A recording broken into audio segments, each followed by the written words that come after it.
नमस्कार, मी सविता's किचनमध्ये तुम्हा सर्वांचं खूप खूप खूप मनापासून स्वागत। आज आपण मुळ्याच्या शेंगांची भाजी बनवणार आहोत।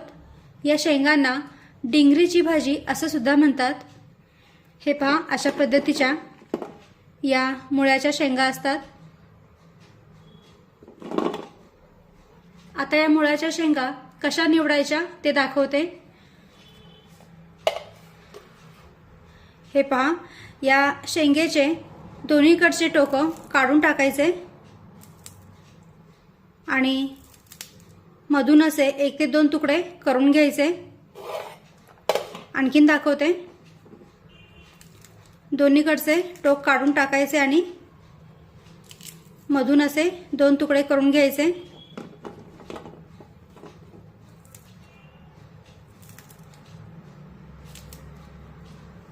अशा पद्धतीने।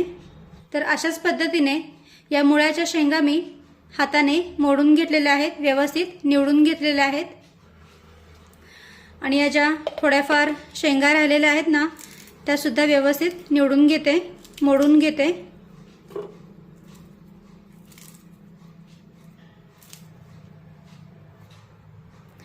चला तर आता लगेचच भाजी बनवायला सुरुवात करूया।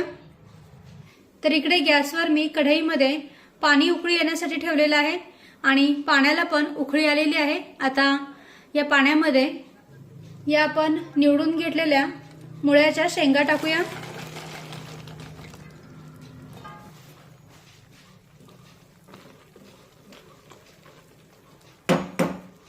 आता कढईवर झाकण ठेवूया आणि 5 ते 10 मिनिटे या मुळ्याच्या शेंगा मध्यम आचेवर उकडून घेऊया। आणि आता 10 मिनिटे झालेली आहेत। कढईवरचं आपण झाकण काढूया।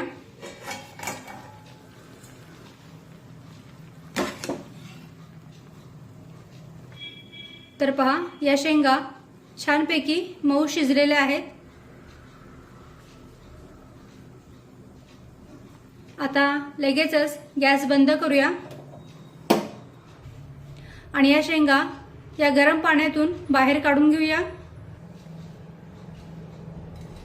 चाळणीमध्ये गाळून घेते, म्हणजे मग शेंगा जास्त शिजल्या जाणार नाहीत।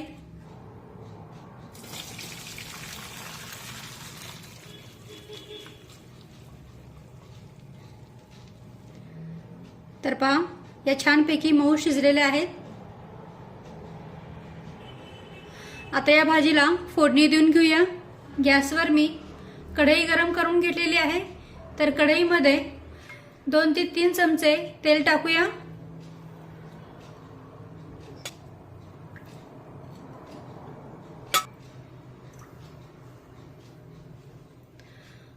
आता तेल हलकसं गरम झालं की त्यामध्ये अर्धा चमचा मोहरी टाकूया।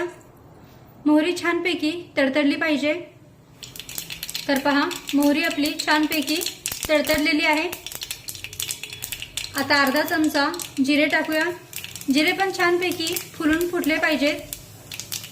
गॅसची फ्लेम अगदी मंदच ठेवा।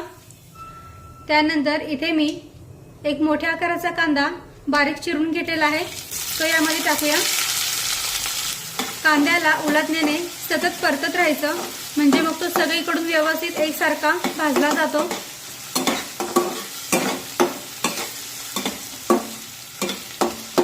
कांदा परतत असताना सोबतच यामध्ये थोडीशी कढीपत्त्याची पाने टाकूया।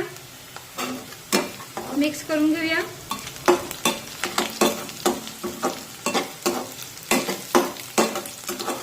तर पहा, इथे आपला कांदा छानपैकी मऊ शिजलेला आहे। आता यामध्ये अर्धा चमचा आलं लसूण पेस्ट टाकूया। आलं लसूण पेस्ट सुद्धा कांद्यासोबत परतून घेऊया।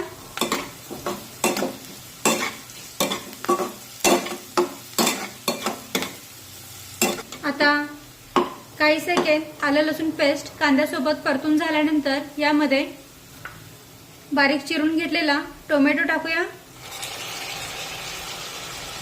आणि हा टोमॅटो सुद्धा छानपैकी मऊ होईपर्यंत शिजून घेऊया।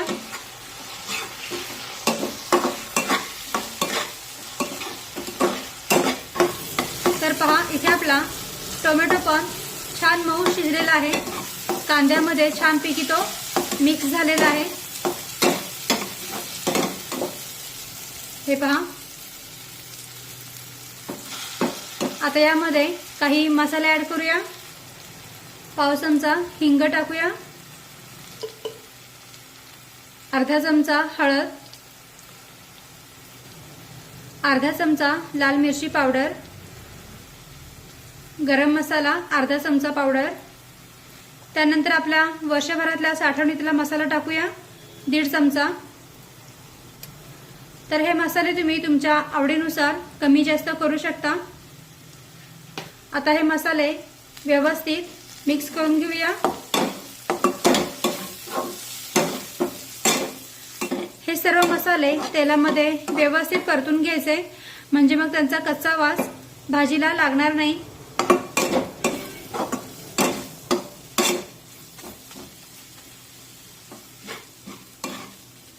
आता 1 मिनिट हे सर्व मसाले मी कांद्यासोबत छानपैकी परतून घेतलेले आहेत। आता त्यानंतर यामध्ये या मुळ्याच्या शेंगा टाकूया, मिक्स करून घेऊया।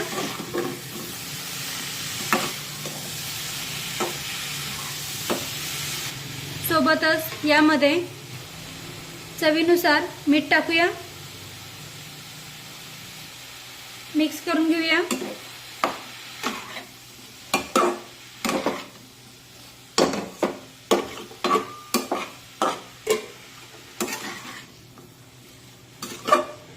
मिक्स करून झाल्यानंतर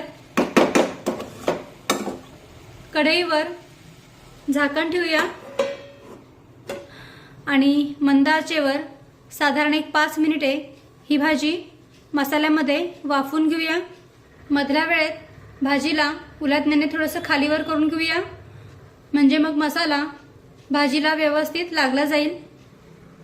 आता साधारण 2 ते 3 मिनिटांनी कढईवरचं आपण झाकण काढूया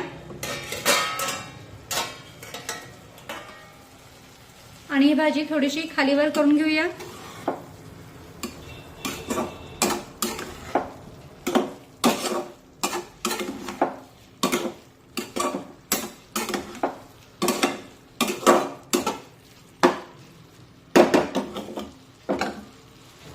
आता यामध्ये 2 ते 3 चमचे भाजलेला शेंगदाण्याचा कूट टाकूया।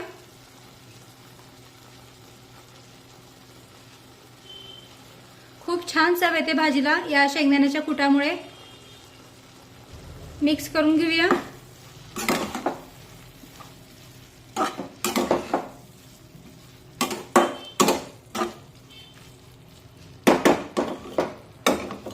आणि पुन्हा कढईवर झाकण ठेवून 2 मिनिटे ही भाजी वाफवून घेऊया आणि आता 2 ते 3 मिनिटांनी कढईवरचं झाकण काढूया।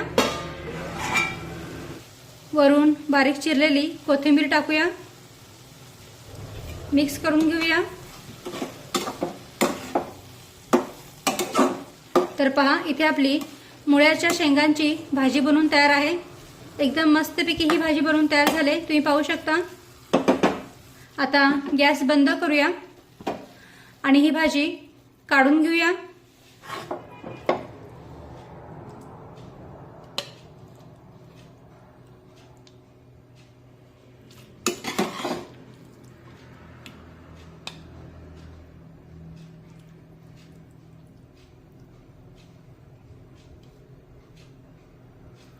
तर पहा, किती मस्तपैकी ही भाजी बनवून तयार झाली। तर पहा, इथे आपली मुळ्याच्या शेंगांची भाजी बनवून तयार आहे। तुम्ही पाहू शकता, एकदम मस्तपैकी ही भाजी बनवून तयार झाली। चवीला पण ही भाजी एकदम मस्त लागते, बनवायला पण खूप साधी आणि सोपी आहे। तर तुम्ही सुद्धा अशा पद्धतीने मुळ्याच्या शेंगांची म्हणजे डिंगऱ्यांची भाजी नक्की करून पहा। व्हिडिओ आवडला असेल तर व्हिडिओला प्लीज लाईक करा, शेअर करा आणि सबस्क्राईब करायला विसरू नका। थँक्यू।